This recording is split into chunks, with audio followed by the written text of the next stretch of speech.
యాకోబు రాసిన పత్రిక 1:2 చూస్తే, నా సహోదరులారా, మీ విశ్వాసమునకు కలుగు పరీక్ష ఓర్పును పుట్టించునని ఎరిగి. విశ్వాసానికి కలిగే పరీక్ష మిమ్మల్ని నాశనం చేస్తుంది అంటున్నాడా, ఓర్పు పుట్టిస్తుంది అంటున్నాడా? ఓర్పును పుట్టిస్తుంది. మనందరము కూడా మనకు వచ్చే శోధనలు, కష్టాలు, బాధలు ఎదురవుతున్నాయంటే అది తిరుగుబట్టానికో, లేకపోతే దేవుని ఎదురు నుంచి పారిపోవటానికో, దూషించటానికో, నిన్ను తిట్టుకోవటానికో కాదు. నీకు ఓర్పు అనేది చాలా అవసరమైనది అన్నాడు. ఓర్పుతో వాటిని సహించుకొని ముందుకు వెళ్ళు, ఆ పరీక్షను జయించు, ఆ తర్వాత మేలైంది నీకు దేవుడు దాచించాడు అంటున్నాడు. ఓర్పును పుట్టించునని ఎరిగి మీరు నానా విధములైన శోధనలో పడినప్పుడు అది మహానందమని ఎంచుకోండి. ఈరోజు శోధనలు ఎంతమందికి ఉన్నాయి? శోధనలు అంటే ఏంటి? ఇబ్బందులు, కష్టాలు, అవమానములు, నిందలు, ఆర్థిక శోధనలు, రోగాలు, బలహీనతలు, ఇంట్లో ఉండే తాగుబోతులు, వ్యభిచారులు, వేశ్య సంగతులు, అపనమ్మకస్తులు, నమ్మక ద్రోహులు. నీవు మంచిదానివైనా, నువ్వు మంచివాడివైనా, నీ ఇంట్లో కొంతమంది ఈ యొక్క లోక తత్వంలో పడిపోవటం వలన నీకు కలుగుతున్నటువంటి మానసిక క్షోభ, మానసిక ఆందోళనలు, ఆయా విధములైనటువంటి శోధనలు, దేవుణ్ణి నమ్ముకున్నందుకు వచ్చే వ్యతిరేకతలు, ప్రభు నామంలో నువ్వు ప్రార్థన చేస్తుంటే వచ్చే అవహేళనలు, ప్రభు నామం కొరకు నువ్వు నిలబడినప్పుడు నిన్ను ప్రజలు తిరస్కరించి నీ విశ్వాస విషయంలో నిన్ను శోధించేటువంటి ప్రశ్నార్థకమైన ప్రశ్నలు, నిన్ను ఎలా అయినా సరే భక్తిలోంచి బయటికి రప్పించాలని చేసే ప్రయత్నాలు, వీటన్నిటిని తట్టుకొని తాళుకొని వీటిని జయిస్తూ నువ్వు ముందుకు వెళ్తున్నావు కదా. ఈ శోధనలన్నీ కూడా ఎవరికి లేవు. ఒకవేళ నీకు ఈరోజు ఉన్నట్లయితే నాకెందుకు ఇన్ని శోధనలు వచ్చాయని ఏడుస్తూ కూర్చోడానికి కాదు. ప్రభు అయిన దేవుని వాక్యం ఏం తెలియజేస్తుంది? ఇలాంటి శోధనలు వచ్చినప్పుడు నువ్వు మహానందమని భావించి ఆనందించు. మీరు నానా విధములైన శోధనలో పడినప్పుడు అది మహానందమని ఎంచుకొనుడి. 4వ వచనం, మీరు సంపూర్ణులు, అనునాంగులు, ఏ విషయంలో కొదువులేని వారై ఉండినట్లు. ఓర్పు అనేది అంటే శోధనల ద్వారా నీవు ఓర్పు నేర్చుకుంటే ఈ ఓర్పు ద్వారా నీకు ఏ ఆశీర్వాదాలు వస్తాయంట? మొదటగా మనం అన్ని విషయాల్లో సంపూర్ణం అవుతాం. అన్ని విషయాల్లో కూడా వినయ మనస్సు కలిగినటువంటి వారుగా మనం మారుతాం. ఏ విషయంలో అయినా కొదువు లేని వారుగా కూడా మారిపోతామంట. ఏ విషయంలో కూడా నీ కొదువు లేకుండా దేవుని యొక్క ఆశీర్వాదాలు నీ ఇంట్లో, నీ జీవితంలో నువ్వు చూడటానికి నీ ఓర్పు శోధనలు వచ్చినప్పుడు తట్టుకొని తాళుకొని సహించుకొని దీన మనసుతో, వినయ మనసుతో, దిద్దుబాటుని అసహించుకోకుండా, తిరగబడకుండా, కోపోగ్రతకి లోనవ్వకుండా నీవు నెమ్మది అయిన మనస్సుతో ముందుకు సాగటానికి, ప్రభుతోనే నడవటానికి, ప్రభుతోనే నువ్వు సహవాసం చేయటానికి, నీ జీవిత కాలమంతా నీ యొక్క మరణదినం వరకు ఆ దేవునితోనే నువ్వు సహవాసం కలిగి ఉండటానికి కృతనిశ్చయితతో వాటన్నిటినీ తట్టుకొని తాళుకొని నువ్వు వెళ్తూ ఉంటే ఆ పరీక్షల వలన నువ్వు సువర్ణం వల్లే మారుతావు. నీ దేవుడు నిన్ను మరెక్కువగా ఆశీర్వదించి నువ్వు ఇక ఏ కొదువ నీకు లేకుండా, ఏ విషయంలో కూడా కొదువు లేని దీవెనలు నువ్వు పొందబోతూ ఉన్నావు. ఈరోజు నీకు ఎక్కువ కష్టాలు వచ్చాయా? ఎక్కువ బాధల్లోనుగా వెళ్తున్నావా? ఎక్కువ అవమానాలు గుండా వెళ్తున్నావా? ఎక్కువ వ్యాధి రోగాలు, బలహీనతలు గుండా వెళ్తున్నావా? ఎక్కువగా ఆర్థిక ఇబ్బందులు, శోధనలు గుండా వెళ్తున్నావా?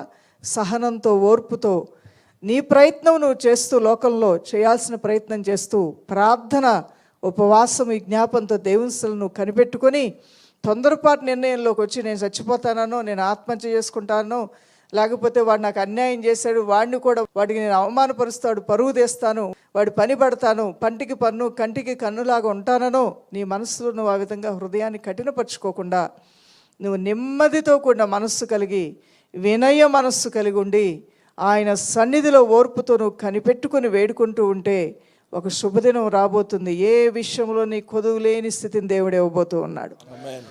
ఏ విషయంలో అయినా సరే, ఏ స్థితిలో అయినా సరే, కొదువా నాకు తగ్గిపోయింది అనే స్థితి నీ జీవితకాలం అంతట్లో రాకుండా ప్రభువైన దేవుడే నీకు తోడై ఉంటాడు. జకర్యా గ్రంథము 13:9 మనం చూస్తే, ఆ 3వ భాగమును నేను అగ్నిలో నుండి వెండిని తీసి శుద్ధపరిచినట్లు శుద్ధపరుతును, బంగారమును శోధించినట్లు వారిని శోధింతును. వారు నా నామమును బట్టి మొర్రపెట్టగా నేను వారి మొరను ఆలకింతును. వీరు నా జనులని నేను చెప్పుదును, యెహోవా మా దేవుడని వారు చెప్తారు. నన్ను వెంబడించాలి అనుకున్నటువంటి నా ప్రజలు బయటికి రావాలి. ఎక్కడి నుంచి? లెట్ మై పీపుల్ గో అంటాడు మోషే. ఎవరి దగ్గరికి వెళ్ళి అంటాడు ఈ మాట? ఫరో దగ్గరికి వెళ్ళి అంటాడు, నా ప్రజల్ని పంపించు అంటాడు. ఆ ఫరో ఏమాత్రం ఒప్పుకునే పరిస్థితి లేదు.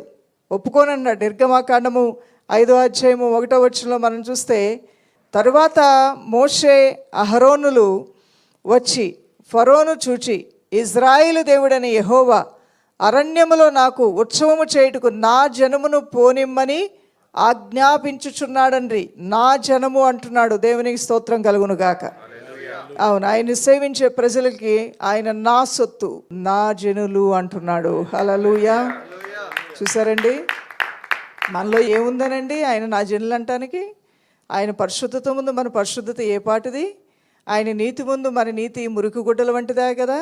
అయినప్పటికీ కూడా ఆయన పవిత్రమైన రక్తంలో శుద్ధీకరింపబడి మనల్ని చూసినప్పుడు నా సొత్తు, నా జనులు, నా ప్రజలు. ఇది దేవుని ప్రేమకి మనుషుల ప్రేమకి ఉన్న వ్యత్యాసం అండి. అందువలన దేవుని ప్రేమ నిస్వార్థమైన ప్రేమ. దైవ ప్రేమ కోసం ఆతృత పడండి, తహతహలాడండి.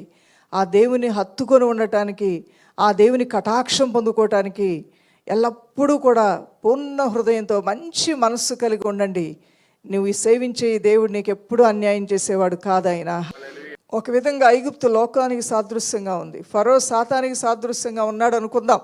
బయటికి రావాలని దేవుడు ఆశపడుతున్నాడు. లోకంలోంచి, సాతాను నాయకత్వంలోంచి బయటికి రావాలని, రప్పించాలని దేవుని ఆశ, తృష్ణ.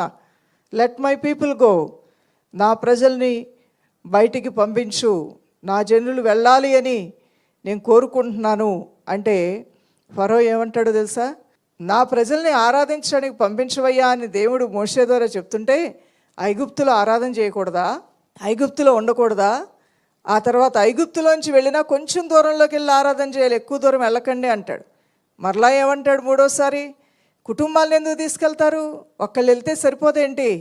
కుటుంబాలకి వెళ్ళాలేంటి? పురుషులు వెళ్ళి ప్రార్థన చేసుకొని రండి, స్త్రీలని పంపించును. స్త్రీలందరూ, పిల్లలందరూ ఇక్కడే ఉంటారు. మగవాళ్ళు మాత్రమే వెళ్ళండి, ఆడవాళ్ళను పంపించును అంటాడు.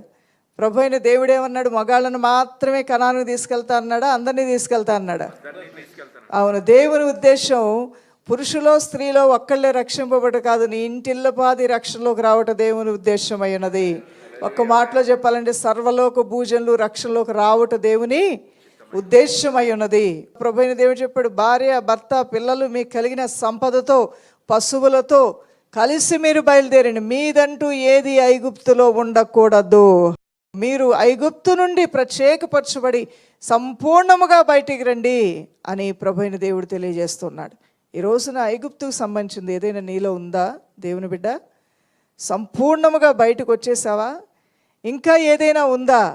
ఇంకా ఏదైనా లోక సంబంధమైన నిన్ను వెనకకు లాగుతుందా? ఫరో అధికారం నిన్నేమైనా ఇంకా లాగుతుందా? లోక అధికారం నిన్నేదైనా, లోక ఆకర్షణలేమైనా ఇంకా నేను లాగుతూ ఉన్నాయా? ఇంకా సంపూర్ణమైనటువంటి రక్షణానందంలోనికి, భక్తి విశ్వాసంలోనికి నువ్వు సంపూర్ణమైన భక్తి విశ్వాస రక్షణలో నడిపించబడటానికి నిన్ను అభ్యంతరపరుస్తుంది ఏంటి? నిన్ను ఆటంకపరుస్తుంది ఏంటి? నీలో ఉన్నటువంటి ఎవరి ఇచ్చలు నిన్ను ఆటంకపరుస్తున్నాయా? నీ హృదయం, నువ్వు ఇచ్చినటువంటివి ఏమైనా నిన్ను శోధిస్తున్నాయి? హృదయం దేనికి ఇచ్చావు? నీ హృదయం దేనికి ఇస్తే దానంటే నీ మనసు పరిగెత్తుతూ ఉంటుంది కదా. నీ హృదయాన్ని ఎక్కడ పెట్టేశావు? దేవునిలో కాకుండా ఎక్కడో నీ హృదయాన్ని వదిలేస్తే నువ్వు దేహంతో ఉంటావు, కానీ హృదయం మాత్రం దేనికో ఇచ్చావు కాబట్టి, హృదయపూర్వకంగా వేరే వ్యర్థమైన దాన్ని ప్రేమించావు కాబట్టి నీ బ్రతుకులో మార్పు లేదు. లోపల వాటికి తాళం వేసి భద్రంగా దాచిపెట్టేసుకొని ప్రార్థనలే, నేనే, నా జీవితమే, దేవుడు దేవుడే అనుకుంటే దానికి ఇష్టపడి. ఇప్పుడు ఒక ఉదాహరణ మనం చెప్పుకున్నాం. ఫరో అంటున్నాడు వెళ్ళొద్దంటున్నాడు, కొంచెం దూరం వెళ్ళండి అంటున్నాడు, కొంచెం భక్తి చేయి అంటాడు సాతాను. అయినా వెళ్ళాలేంటి? ఏం లోకంలో ఉంటూ నువ్వు క్రైస్తవుడిగా ఉంటే తప్పే ఉంది? కొంతమంది లేరా అంటాడు. లేదంటే కొంచెం వెళ్ళు, కొంచెం భక్తికే, ఎక్కువ భక్తి నీకు అవసరంలా. ఎక్కువ భక్తి మనం చేయకూడదు, పిచ్చోళ్ళం అయిపోతాం ఎక్కువ భక్తి చేస్తే అనేవాళ్ళు లేకపోలేదు. కొంచెం దూరం వెళ్ళమన్నాడు. అలా కాదు, మా దేవుడు అందరూ వెళ్ళాలన్నారంటే అయితే పురుషులు మాత్రమే వెళ్ళండి, స్త్రీలు కానీ పిల్లలు కానీ వెళ్ళొద్దు అంటున్నాడు.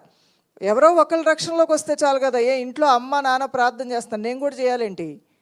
నా భార్య ప్రార్థన చేస్తుంది, భర్త నేను చేయాలా ఏంటి అనుకునేవాళ్ళు లేరా? నువ్వు ప్రార్థన చేయలే. పిల్లలు బాప్టిజం తీసుకున్నావు, నువ్వు కూడా తీసుకోరండి, మీరు తీసుకున్నారుగా మమ్మీ డాడీ, మీ చర్చికి వెళ్తున్నారుగా మమ్మీ డాడీ, మేము తర్వాత వస్తాములే అనేవాళ్ళు లేరా? ఇలా ఎన్ని కుటుంబాలు అటు సగం లోకంలో సగం దేవుల్లో ఉంటూ సతమతమైపోతున్న వారు ఎంతమంది ఉన్నారు. కానీ నీ దేవుని ఉద్దేశం ఏంటి అంటే సంపూర్ణమైన భక్తిలోనికి నీ ఇల్లు రావాలి అనేది. నీ కుటుంబం అంతా కూడా సంపూర్ణముగా నువ్వు భక్తిలో ఉంటూ పాలు తెలు ప్రవహించే ఆ వాగ్దానంలోనికి ప్రవేశించాలి అనేది దేవుని యొక్క ఉద్దేశము, తపనై ఉన్నది. దేవునిలో సంపూర్ణంగా నువ్వు కొనసాగటానికి నిన్ను ఆటంకపరిచేది ఏంటి? ఈరోజు ఆటంకపరుస్తుంది ఏంటి దేవుని బిడ్డ? ప్రభు అయిన దేవుడు అన్నాడు, 3వ వంతుని నేను నా స్వకీయ జనముగా వారిని నేను తీసుకుంటాను, నాలోనికి పిలుచుకున్నటువంటి వారిని నేను అలా ఉంచను, వారిని శుద్ధీకరిస్తాను. చూడండి, జకరియా 13:9. ఆ 3వ భాగమును నేను అగ్నిలో నుండి వెండిని తీసి శుద్ధపరిచినట్లు శుద్ధపరుతును, బంగారమును శోధించినట్లు వారిని శోధింతును, బంగారమును శోధించినట్లు నేను వారిని శోధింతును. వారు నా నామమును బట్టి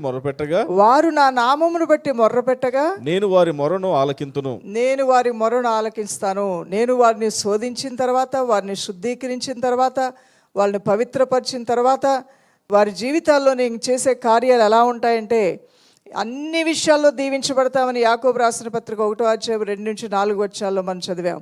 ఇక్కడ జకరియా గ్రంథము 13:9 మనం చూసినట్లయితే, నా ప్రజలను నేను శుద్ధీకరించి వారిని క్షమించి వారి యొక్క విన్నపాలు నేను ఆలకించి వారిని పవిత్రపరిచిన తర్వాత వారు నా నామంలో ఏది అడిగినా నేను ఇస్తాను అంటున్నాడు. ఇక్కడ వారు ఏ విషయం కొరకు నా నామంలో ప్రార్థన చేసినా వారి మొరలు నేను ఆలకించి వారికి జవాబుని అనుగ్రహిస్తాను అంటూ ఉన్నాడు. అనగా మన జీవితాలని దేవునికి అప్పగించుకొనటం, మనం దేవుని యొక్క చేతుల్లోనికి వెళ్ళటం, మనం ప్రభు నామంలో తగ్గించుకొని దేవుని సన్నిధిలో నాకు తెలిసి తెలియజేసిన దోషములు, అపరాధములు, పాపములు క్షమించమని అడగటం, అది వాక్యానుసారం. ఆయన శుద్ధీకరించి తీరుతాడు. తప్పకుండా ఆయన మన దోషములు, అపరాధములు పరిహరించి తీరుతాడు. తీర్చడమే కాదు కానీ ఆ యొక్క బ్లెస్సింగ్స్ అనేవి రిలీజ్ అవుతాయి. అన్ని విషయాల్లో నువ్వు దీవెనలకు కర్తగా మారుతావు. అలానే నీ ప్రార్థనలన్నిటికీ కూడా దేవుడు జవాబు ఇవ్వటం ప్రారంభిస్తాడు. ఒకనొక సమయంలో నా ప్రార్థనలకు ఎందుకు జవాబు ఇవ్వట్లేదని భక్తులైనప్పుడు ప్రభు అన్నాడు, మీకు సహాయం చేయకుండా ఉన్నట్లు నా హస్తం కురుసగా లేదు, కానీ మీకు నాకు అడ్డుగా ఉన్నాయి మీరు చేసిన పాపములు, దోషములు, వ్యతిరేకతలే అన్నాడు.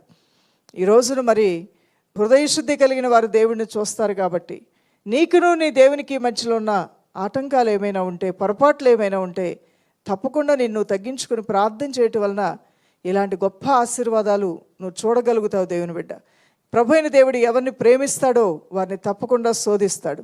ప్రభు అయిన దేవుడిని ఎవరైతే ప్రేమిస్తూ ఉంటారో వారు ఇంకా అధికమైన మేలు పొందుకునే విధంగా కొన్ని పరీక్షలు అనేవి దేవుడు వారికి తప్పకుండా పెడతాడు. అలాంటి సమయాల్లో నువ్వు ఓర్పుతో, సహనంతో ఉండగలిగితే నీకు మేలు అనేది నిశ్చయముగా, తథ్యముగా రాబోతున్నది. మరొక మాట కూడా